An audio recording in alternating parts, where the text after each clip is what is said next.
and gentlemen of the board, and Mr. Putnam. My name is Rhoda Northrup, and I don't live in Burrowville. I live in Cranston. And I'm here because this is not just a Burrowville issue. It's a statewide issue. And you have to know that.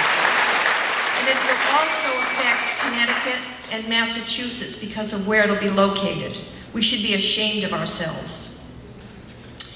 Aside from that, I do want to start on a high note. Actually, I'm very proud of Rhode Island right now because we recently made history.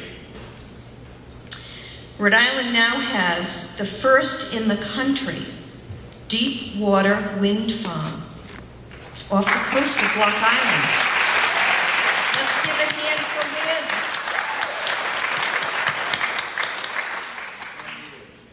Now, unfortunately, I have to diverge from that and think about this.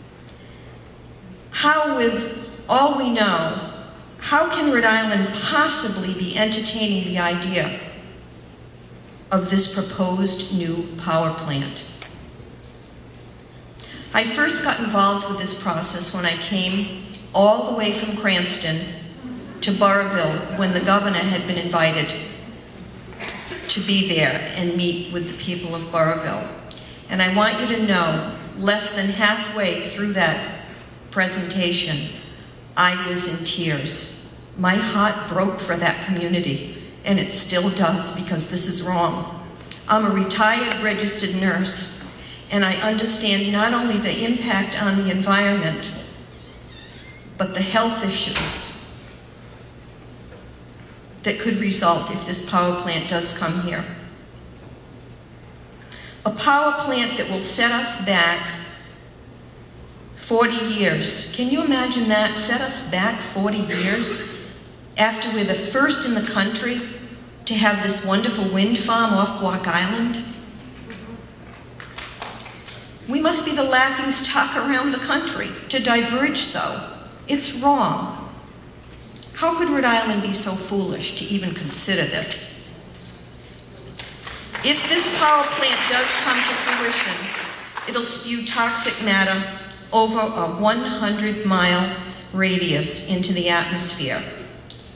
It will invade every body of water it can possibly reach the bay. It will be in the soil of our gardens, and it'll be in the air that we breathe. We'll absorb it through our skin, we will ingest it, and we will be breathing it. So I guess that means more asthma, more bronchitis, pneumonia. Sometimes with pneumonia, you get a collapsed lung, and possibly more lung cancer.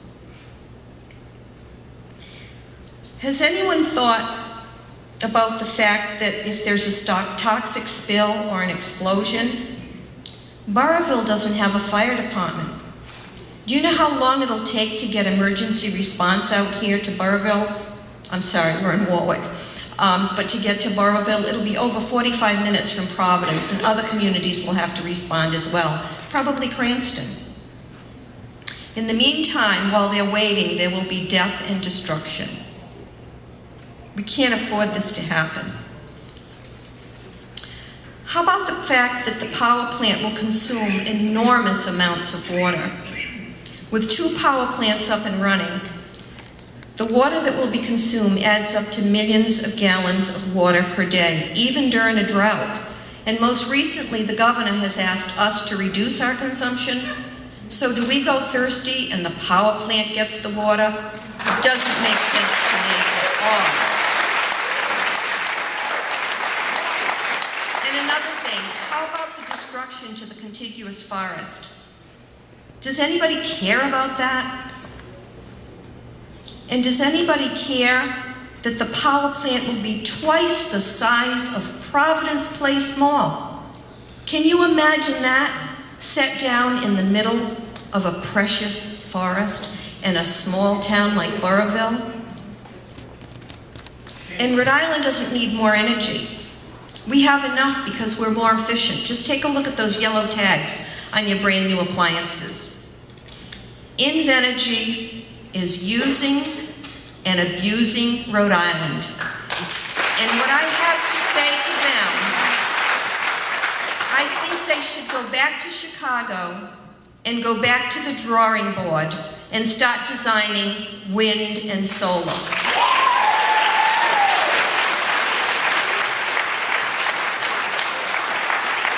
Now I'm asking the board, before you leave here tonight, would you please sign the petition and just say no to Invenity's plan to bring this power plant to Rhode Island?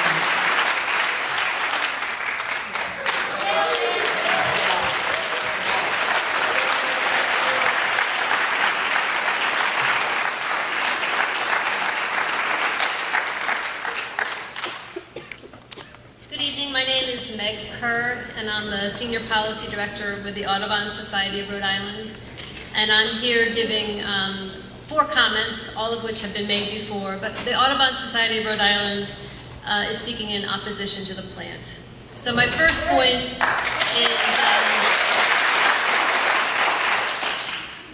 the point that has been made before, but these advisory opinions, half of them are incomplete because we don't have information.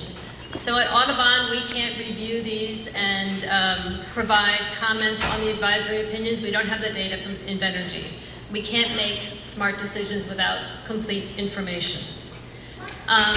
The second concern that we have is the borderlands area that we have. My whole career here in Rhode Island, we've been protecting those borderlands as a pristine habitat. This is not the time to add another big industrial facility to that area and threaten the integrity of our borderlands that we, as people have said, have invested a lot of time and money in protecting lands in that area. My third point is the activists here in Rhode Island worked long and hard to get the Resilient Rhode Island Act passed in 2014. It sets specific goals for meeting greenhouse gas reduction targets for the state. It was a statement of commitment on the part of the state that we were going to be real about climate change and really reduce our impact. And adding this facility with a 40-year lifespan is not going to allow us to reach those goals. And I recognize that there's testimony on both sides of the argument, and you can argue all that you want. But if you just take a logical approach to thinking about do we want to have wind energy and renewable energy, or do we want fossil fuel energy, adding this plant is sending us in the wrong direction. And the fourth point is just to that point. We have the Executive Climate Change Coordinating Council, the EC4, that's created by the Resilient Rhode Island Act, is charged with looking at how we're going to meet these goals. And we don't have that report. We don't know how Rhode Island is going to meet the carbon reduction goals set in the Resilient Rhode Island Act. And we need to look at it with and without this Invenergy plant, because they've been charged with that, and we need that analysis before we can make a decision on this plant. Thank you very much.